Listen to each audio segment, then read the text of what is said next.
Hey guys, and welcome back to the Fans Perspective, and in today's video I'm giving you my predictions for game week 4 of the EFL Championship 23-24 campaign. Now last time out was an absolute belter. I think for last week's games I got about 8 or 7 games completely right. And yeah, there were a few games we don't talk about. For example, Watford, the game ended 1-0 and I'm pretty sure I said there would be countless amounts of goals. But it's a championship, anything can happen, and that's why it's the most competitive league in the world. If you do like this sort of content, please can you smash that like button, subscribe to the channel, hit that notification bell so you know when the video goes live. Join the family, we're slowly pushing the 7k and I love every single one of you. Drop a comment down below if you're a fan of any of these clubs or what you think the scores will be, and I'll try and reply to absolutely all of them. And like every single other time I do these predictions, I've used the recent form, head-to-head records, and a little bit of my own intuition, even though I haven't got the most ball knowledge, as you've seen by all my prediction videos so far. But let's get into it.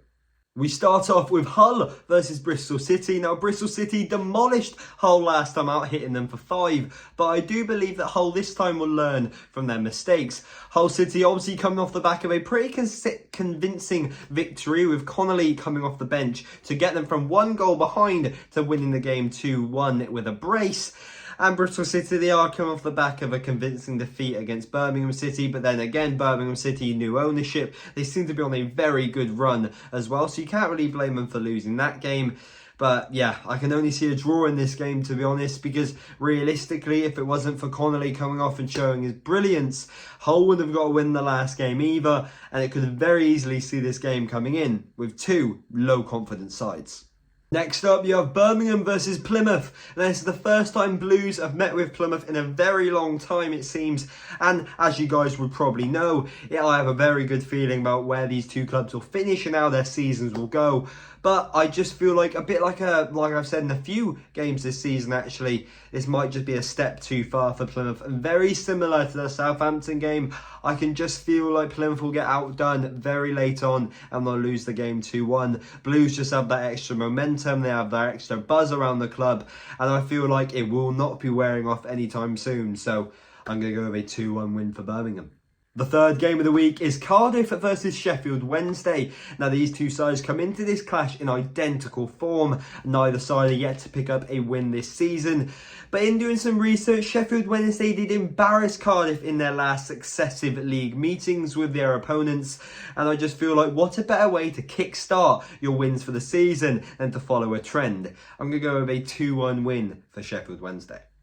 We follow that up with another game where two sides have quite a lot in common at the minute. Coventry versus Sunderland. They've shared their meteoric rise from League One strugglers to the cusp of the Premier League. Both sides, of course, being in the Championship playoffs last season. Coventry getting that one step further to the final, but they still find themselves back in the Championship this season. So far this campaign, things just haven't been right for Sunderland. They've been struggling and there hasn't really been any team cohesion apart from individual brilliance, as we saw with Bellingham getting a brace, I believe, last weekend.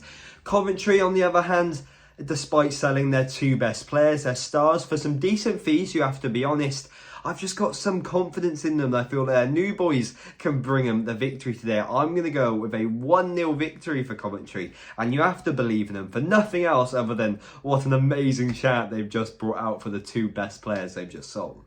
We then have Huddersfield versus Norwich. Now, Norwich have been ripping the home side apart in recent seasons. 7-0s, 2-0s, you name it, they've been doing it. They've been rather dominant in this affair as of late, and you can't really see anything changing. After the brilliant start to the season, a win today would put them on 10 points, and theoretically, if all the other results did go their way, it would put them top of the table. So with this all being in the top of their mind, I can see a great victory coming for Norwich. Back-to-back 3-0 victories. Actually, I'm not going to cut that out. I apologise. I said they'd win 3-0. But obviously a 91st minute goal for the away side meant that they only beat Millwall 3-1.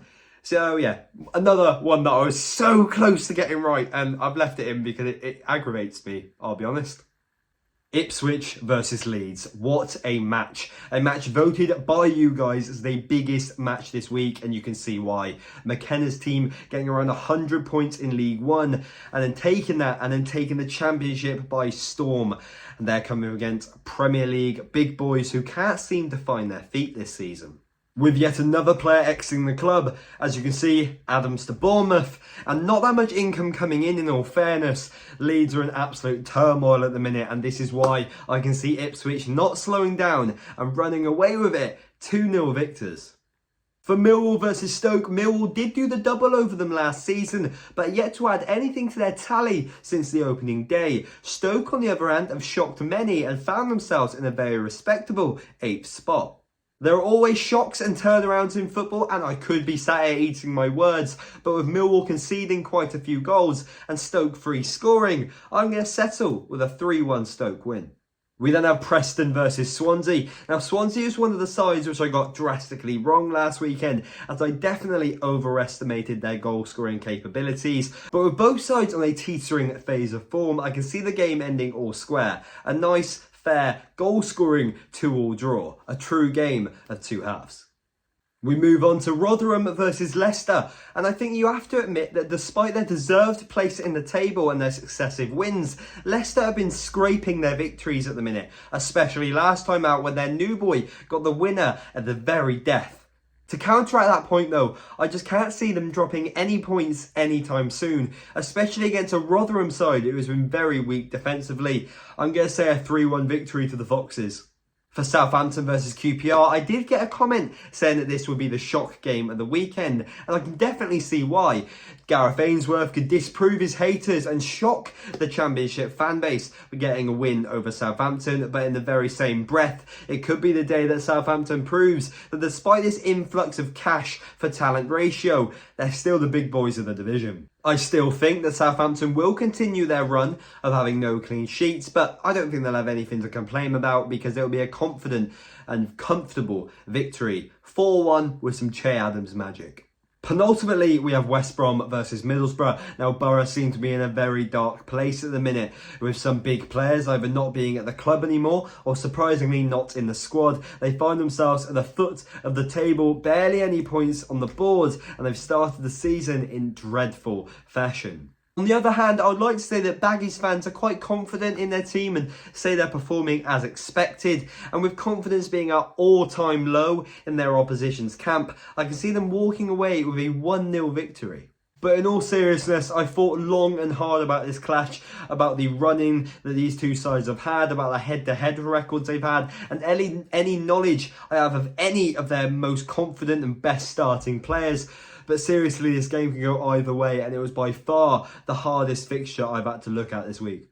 We finished the week with Watford versus Blackburn. Now, I trusted Watford to be able to score quite a few goals last week, and I was drastically wrong, losing 1-0 instead.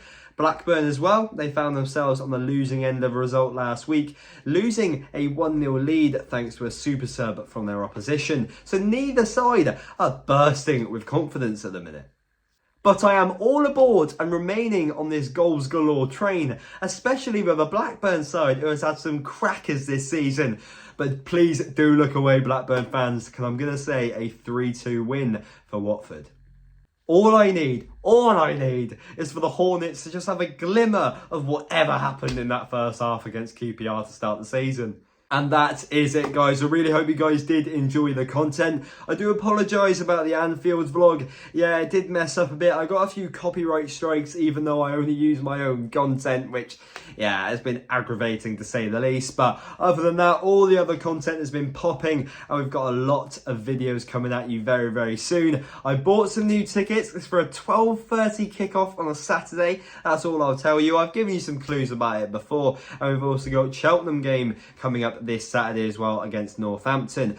I am hoping that these predictions are as accurate as last week, and I'm not a betting man myself, but I might have to get the 50p's out just to put a few on an acca this week because, well, why not? It's a bit of fun. But yeah, if you did like this sort of content, please can you smash that like button, join the family like I said earlier, smash that subscribe button and join the 7,000 strong of you. Drop a comment down below what you thought of my predictions, if you thought I was completely wrong, or you actually might think I've got some ball knowledge this week. But yeah, without further ado, I'll see you guys in the next one. See ya.